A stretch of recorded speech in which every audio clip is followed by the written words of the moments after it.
Before we started this interview, we talked about how you created your life during the COVID, during the global pandemic. So, could you share some of what you Yeah. shared before with me? Because this is really unthinkable. Because many people say because of COVID I couldn't do this or couldn't do that, but you created the most amazing life during COVID. Yeah, it's just like maybe I learned this from my family, but I think when you have a difficult situation, if you just get stuck into that situation, like most of my friends were like all the time complaining, like, "Oh my God, I'm locked down, I'm locked down, I'm locked down," and I was just seeing opportunities. I was like, "Oh, the world is changing. Oh, maybe I can keep working virtual and I can start building the life I want. Oh, I'm working from home, so I have more time." So I started seeing all the opportunities that brought to me. Every life is different. I had no time when I was in the corporate world because I spent so many hours of my day in an office that I had no time to do anything personal other than the things that I did at 5 o'clock in the morning. But when I started working on my own virtually, I had a lot of time because I was able to organize myself better. I didn't have interruptions. So I was able to manage my time easily. And I started identifying opportunities there. Sometimes I feel like if it wasn't for COVID, maybe I wasn't gonna do the jump. But then I start looking at my journals and start looking at my vision boards, and I visualized that happening. I just didn't know back then how I was gonna do it. And I think COVID just forced me because I realized that I can do other things that I have the talent to do, and I can do it virtually. I don't have to limit my job to this island, to Puerto Rico, or to San Juan, or to any particular customer. Like I can expand and I can work international doing my business coaching, even the life coaching, because not only I wasn't the only one that changed. The whole world changed. Everybody started doing everything virtual. So that just opened opportunities. And I just grabbed those opportunities to my benefit. Oh, sounds amazing. Could you take us through a typical day of yours now? I love my days. My days are awesome. I mean, I don't like having agendas, but it's important because otherwise you don't accomplish anything. But I like waking up very early in the morning. I always stretch a little bit. I do a little bit of yoga. I meditate. It doesn't mean I spend 2 hours doing that, just a little bit. I have my coffee. Now I have this little dog that is like crazy here that I rescue. So I have to take her out. So I try to take that opportunity to socialize, to exercise. And once I do that, I train myself because I love physical training. I one of my priorities in life is health. It's health, it's freedom and harmony. So in order for me to do all these things, I need to be healthy. So I need to be alive to accomplish my goals. So I just train myself. I have a good breakfast and then I start my day. I'm not starting my days anymore at 8 unless there's a specific client or someone I really want to help and they don't have any other opportunity. Oh, of course, I can meet you at 5 a.m., 6 a.m. if you want, because I'm up very early. I like waking up early. I like making the most of my day. So I just do my clients in mainly by Zoom.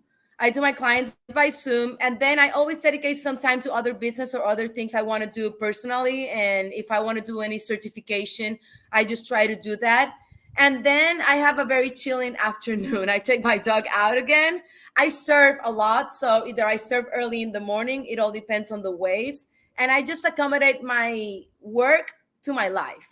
Like I don't want to accommodate anymore my life to my work. So I kind of do it the other way around. My days are pretty similar every day. I like discipline, consistency, and structure. Otherwise, I don't accomplish things. If I just wake up and wonder what am I gonna do today, then I'm not gonna accomplish what I want to accomplish. So I always try to have some structure. But now the way I'm living right now, it's like for me a Monday could be very similar to Saturday. The only difference is I don't use technology Saturdays and Sundays. But otherwise, it's like very similar day. And I produce a lot. People say like, "Oh my God, are you working like 4 hours?" Sometimes I work four, sometimes I work 8. I don't measure the hours. I measure the product, the end product, what I accomplish. Wow, what you just shared is a lot how I live the life. Living in flow. Flow Yeah. means flow doesn't mean that it's all easy peasy, right? There is a balance between freedom and structure, and Yeah. and and I get some most things done when I have some structure, but also a lot of freedom. So it's a balance between the two, and you just summed it up really nicely, how I would describe it as well. Yeah, I like when you use the word flow because that gets me to something that you don't get to this life alone. It's like you got to study. Sometimes you need help from people. I have a therapist, I have a life coach, and she taught me a lot. And the first thing that we defined, and it was my main goal, was live with flow. And I finally accomplished it. It took me almost 2 years. But if I never started back then, I wasn't gonna be living this life. It's like everything takes time. It's like you have a goal and you're not gonna accomplish that goal next day. It takes time, but you have to start at some point. And I love how you define it, like living with flow. That's why what my life coach always says. It's like live with flow.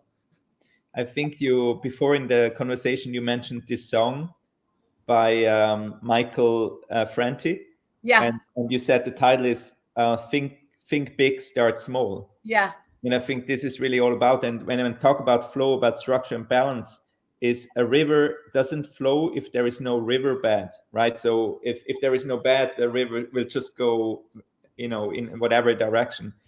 yeah, But by creating a structure, you will focus your energy, and you will live really in flow.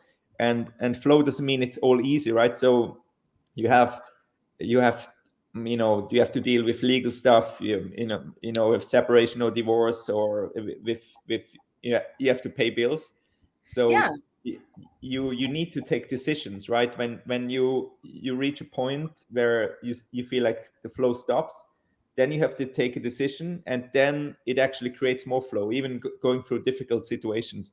It's yeah, actually what steals flow is indecision. When you don't know if you go left or right, there is no flow. But if even if it's a wrong decision, but you focus on it, and later you can still say, oh, it was the wrong decision, you do something else. So the indecision is what kills flow, in my yeah. experience. Yeah, that's true. I mean, like life is a challenge. It's not gonna be easy. You're gonna have like a lot of roadblocks on the way. It's just, and sometimes you're gonna make the wrong decision. We all have made wrong decisions at some point, but you cannot get stuck into that wrong decision. You just gotta admit it, forgive yourself, and just start and go back to your flow again. And I mean, it doesn't matter how much you learn along the way, you're gonna get out of flow at some point. There are circumstances in your life that gets you out of flow. It's like 2 weeks ago, we had a hurricane. Okay, yeah, you got out of flow, but then you have the tools to go back into that flow. And you always have to be connecting to that flow once over and over again. It's not gonna stop. If it stops, it's gonna get boring.